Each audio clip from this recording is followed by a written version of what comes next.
विश्व इतिहास की झलक।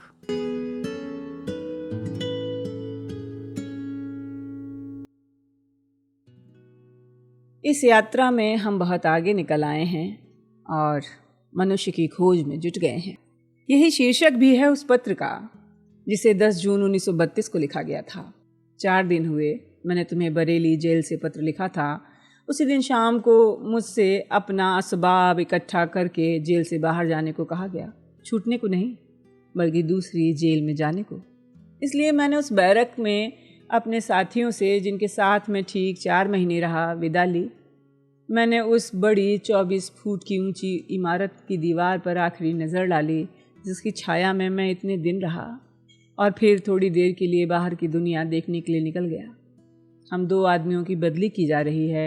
हमें बरेली स्टेशन नहीं ले गए, कहीं लोग हमें देख न लें, क्योंकि हम लोग पर्दा नशीन हो गए हैं और दूसरे हमें नहीं देख सकते। मोटर से हमें 50 मील दूर वीरान जंगल के एक छोटे से स्टेशन में ले गए।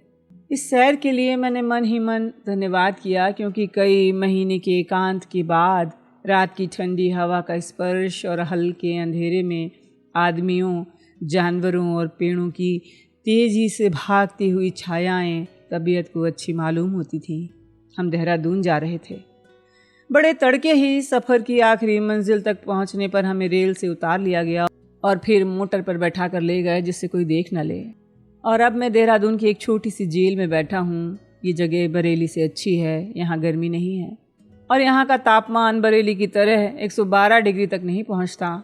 हमारे चारों तरफ की दीवारें नीची हैं और उनके पार दिखाई देने वाले पेड़ ज़्यादा हरे भरे हैं।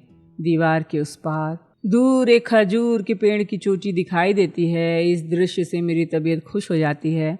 मुझे लंका और मालाबार की याद आ गई। इन पेड़ों के उस पार कुछ मील के फासले पर पहाड़ हैं। इन पहाड़ों की चोटी पर मसूरी बसा हुआ है। मैं पहाड़ नहीं देख सकता, पेड़ों ने छिपा रखा है, लेकिन इन पहाड़ों के नज़दीक रहना और रात में कल्पना करना कि बहुत दूर मसूरी के चिराग टिमटिमा रहे हैं बहुत अच्छा मालूम होता है। 4 साल हुए या 3 जब मैंने इन पत्रों का सिलसिला शुरू किया था। उस वक्त तुम मसूरी में ही थी। मैं इन 3 या 4 वर्षों में कितनी कितनी बातें कर चुका हूँ। तुम कितनी बड़ी हो गई हो रह रह कर, और कभी कभी लंबे अवकाशों के बाद मैंने इन ख़तों को जारी रखा है और ये ज़्यादातर जेल में लिखे गए हैं। लेकिन जितना ही मैं लिखता हूँ उतना ही अपने लिखे को नापसंद करता हूँ। मुझे आशंका हो रही है ऐसा ना हो तुम्हें पत्र दिलचस्प ना लगें, तुम्हारे लिए बोझ न बन जाएं। ऐसी हालत में इन पत्रों को क्यों जारी रखूं? मैं चाहता हूं तुम्हारे सामने एक एक करके पुराने ज़माने की जीती जागती तस्वीरें रख दूं, ताकि तुम्हें पता चल सके कि हमारी ये दुनिया सीढ़ी दर सीढ़ी किस तरह विकसित हुई और उत्पन्न हुई, और कैसे कभी कभी पीछे हटती हुई नज़र आईं। तुम्हें दिखलाऊं कि पुरानी सभ्यताएं कैसी थीं और वो ज्वार भाटे की तरह कैसे आगे बढ़ी और पीछे हटी। तुम्हें महसूस कराऊं इतिहास की नदी चक्कर, भंवर और हद तक बनाती हुई किसी तरह बराबर युग युगों से निरंतर बहती चली आ रही है और अनजाने समुद्र की तरफ दौड़ रही है। मैं चाहता था कि तुम्हें मनुष्य जाति के पैरों की लीक का परिचय कराऊं, और इस लीक पर शुरू से लगाकर आज तक, यानी मनुष्य मानव नहीं बना था तब से आज तक, जबकि वो अहंकार और बेवकूफ़ी से अपनी महान सभ्यता पर घमंड करने लगा है, तुम्हें ले चलूं। हम लोगों ने शुरू तो इसी तरह किया था। तुम्हें याद होगा मसूरी में हमने इस बात की चर्चा शुरू की थी कि सबसे पहले आग और खेती का आविष्कार कैसे हुआ, लोग नगरों में कैसे बसे, मेहनत का बंटवारा कैसे हुआ। लेकिन जैसे जैसे हम आगे बढ़ रहे थे हम साम्राज्यों में उलझते चले गए, उस लीक को खो बैठे। अभी तक हम इतिहास की ऊपरी सतह पर चल रहे हैं। मैंने तुम्हारे सामने पुरानी घटनाओं का एक ढांचा रखा है। मैं चाहता हूँ मुझे इस ढांचे पर मांस और खून चढ़ाने की शक्ति मिल जाए, ताकि मैं इसे तुम्हारे लिए सजीव और प्राणवान बना सकूं। मगर मैं जानता हूँ मुझ में वो शक्ति नहीं है, और तुम्हें घटनाओं के ढांचे में जान फूंकने के इस चमत्कार को सफल बनाने के लिए अपनी कल्पना पर भरोसा करना पड़ेगा। फिर मैं तुम्हें पत्र क्यों लिखूं? इस प्राचीन इतिहास की बहुत सी अच्छी पुस्तकें तुम खुद पढ़ सकती हो, लेकिन इन शंकाओं के बावजूद मैंने पत्रों का सिलसिला जारी रखा है और मेरा ख्याल है कि मैं इसे जारी रखूँगा। जो वादा मैंने तुमसे किया था मुझे याद है, इसे मैं पूरा करने की कोशिश करूँगा, लेकिन इस वादे से भी ज़्यादा वो आनंद है जो मुझे तुम्हारी याद से उस वक्त मिलता है जब मैं लिखने बैठता हूँ। कल्पना करता हूँ तुम मेरे पास बैठी हो, हम एक दूसरे से बातें कर रहे हैं। जब से मनुष्य लुढ़कता पुढ़कता अपनी जंगली हालत से बाहर निकला, तब से उसकी यात्रा का जिक्र मैंने ऊपर किया है। ये रास्ता लाखों वर्षों का रहा है, फिर भी अगर तुम पृथ्वी की कहानी और आदमी के उस पर जन्म लेने के पहले के युग युगों में इसका बड़ा मुकाबला करो तो कितना कम समय है।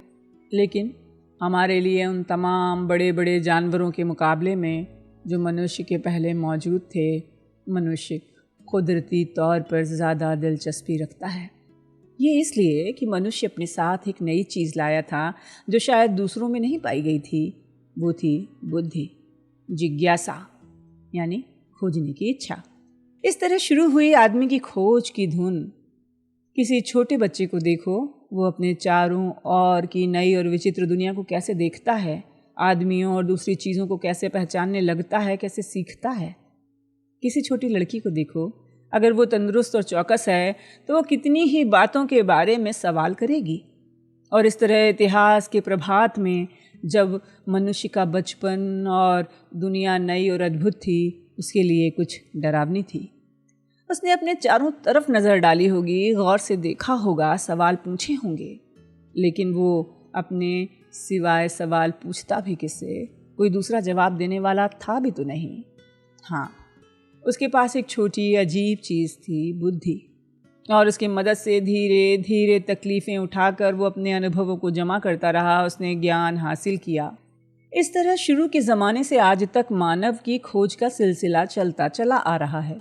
उसने बहुत सी बातें मालूम कर ली हैं, लेकिन बहुत सी बातें मालूम करना बाकी हैं। जैसे जैसे वो अपनी खोज के रास्ते पर आगे बढ़ता है, उसे लंबे चौड़े नए मैदान सामने फैले हुए मिलते हैं जो उसे बतलाते हैं कि अब वो अपनी खोज की आखिरी मंजिल से, अगर आखिरी मंजिल कोई है तो मनुष्य कितनी दूर है, मनुष्य की ये खोज क्या रही है, उसकी मंजिल क्या है।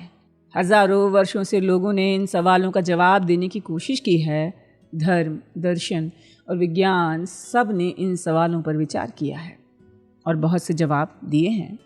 लेकिन इन जवाबों से तुम्हें परेशान नहीं करूँगा, क्योंकि ज़्यादातर जवाब मुझे मालूम ही नहीं है। देखा जाए तो धर्म ने अपने ढंग पर इन सवालों को पूरा जवाब देने की कोशिश की है। उसमें तर्क की गुंजाइश नहीं है। बहुत करके धर्म ने बुद्धि की कोई परवाह नहीं की है और अपने फैसले को हर तरह से ज़बरदस्ती मनवाने की कोशिश की है।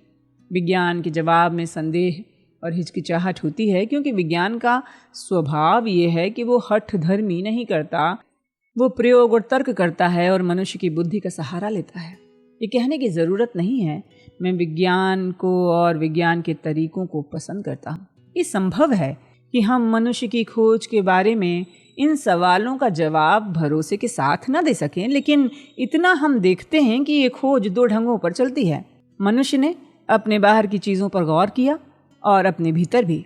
उसने प्रकृति को समझने की कोशिश की है और अपने आप को भी। ये खोज वास्तव में एक ही है, क्योंकि आदमी खुद उस प्रकृति का अंग है।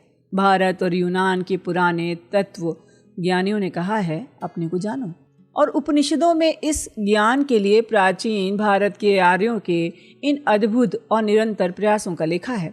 यानी अब तो वास्तव में विज्ञान अपने पंख और आगे पसार रहा है और इन दोनों रास्तों की खोज को हाथ में ले रहा है, उनको आपस में जोड़ रहा है।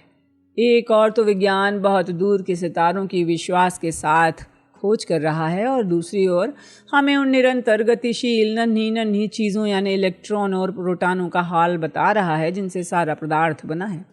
मनुष्य की बुद्धि ने उसे उसकी खोज की यात्रा में काफ़ी दूर की मंजिल तक पहुंचा दिया है।